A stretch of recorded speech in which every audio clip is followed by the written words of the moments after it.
In 2002, WWE faced a terrifying reality. The biggest wrestling boom in history was over. Ratings were dropping. Fans were leaving. Then one man walked into the ring and said two words that would change everything. Ruthless aggression. Those words launched one of the most important eras in wrestling history. In professional wrestling history. Few periods reshaped the industry like the Ruthless Aggression Era. After the collapse of World Championship Wrestling and Extreme Championship Wrestling in 2001, World Wrestling Entertainment became the only major wrestling company in North America.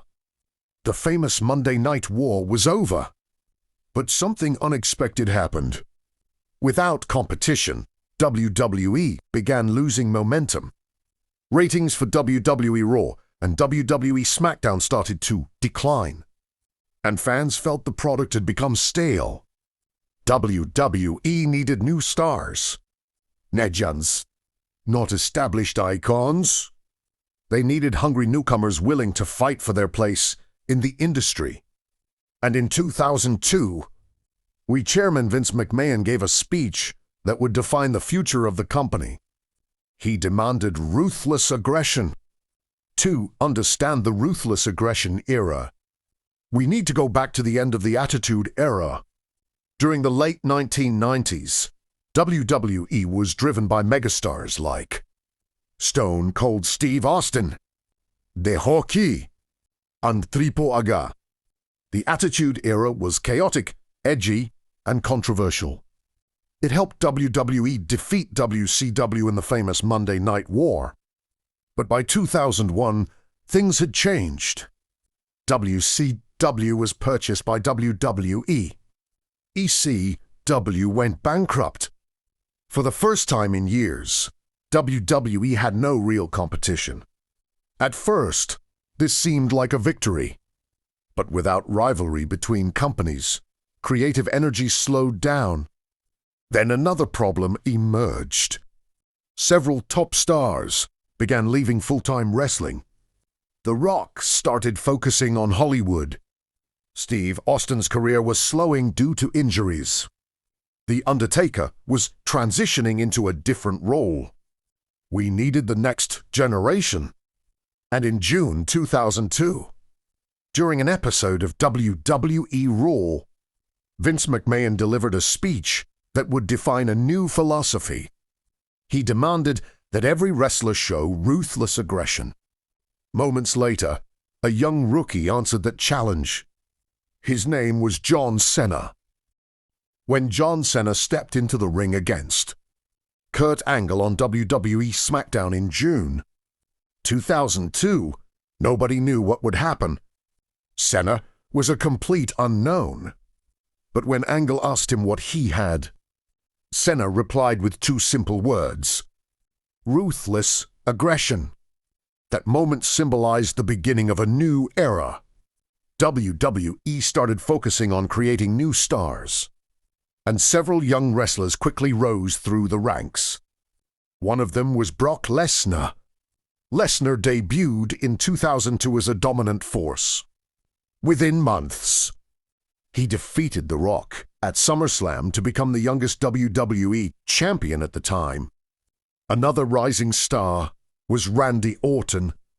Orton joined the faction Evolution, alongside Triple H, Ric Flair, and Batista. Evolution was designed to create the future of WWE. And it worked. In 2004, Orton became the youngest world heavyweight champion in WWE history. Then there was Batista. Batista slowly evolved from bodyguard to main event superstar. His rivalry with Triple H became one of the biggest storylines of the era. At WrestleMania 21, Batista defeated Triple H to win the World Heavyweight Championship. The moment symbolized the passing of the torch to a new generation. Meanwhile, John Cena was transforming his character. He introduced the Doctor of Thugonomics persona. With freestyle, rap promos, and charisma, Cena quickly became one of the most popular wrestlers in the company. At WrestleMania 21, Cena defeated JBL to win the WWE Championship.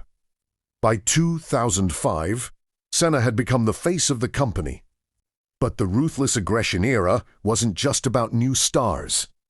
It was also known for some of the most brutal and memorable matches in wrestling history. Rivalries like Triple H versus Shawn Michaels, Brock vs Kurt Angle, Edge versus John Cena, Batista versus Triple H, delivered classic matches that defined the era. Another major shift happened in 2002 with the brand split. WWE divided its roster between Raw and SmackDown. This created two separate shows, two rosters, and more opportunities for young talent. SmackDown especially became famous for its incredible wrestling matches. Stars like Kurt Angle, Brock Lesnar, Eddie Guerrero, Chris Benoit helped create what many fans consider the best in-ring period in WWE history. One of the most emotional moments came at WrestleMania XX. After years of hard work, Eddie Guerrero and Chris Benoit stood together as world champions. It was a powerful symbol of the Ruthless Aggression Era's focus on wrestling talent. By the mid-2000s, the Ruthless Aggression Era had successfully created a new generation of superstars. John Cena became the face of WWE. Batista dominated SmackDown. Randy Orton evolved into one of the industry's greatest villains. Edge reinvented himself as the ultimate opportunist. The era also produced unforgettable moments. One of the most shocking came at the Money in the Bank cash-in in 2006. Edge cashed in his contract on a vulnerable John Cena and captured the WWE Championship. It changed how championship opportunities worked forever. But by 2008, WWE began transitioning into a new direction. The company started shifting toward a more family-friendly presentation. And slowly, the Ruthless Aggression Era came to an end. Today, the Ruthless Aggression Era is remembered as a bridge between two worlds. It followed the chaos of the Attitude Era, and it created the foundation for modern WWE. Without this era, WWE might never have developed superstars like John Cena, Randy Orton, Batista, Lesnar, Edge. These wrestlers carried the company for the next decade. More importantly, the era proved something crucial about professional wrestling. When legends fade away, the industry must create new ones. And in the early 2000s, WWE did exactly that. Through determination, through opportunity, and through one unforgettable demand from Vince McMahon. Ruthless Aggression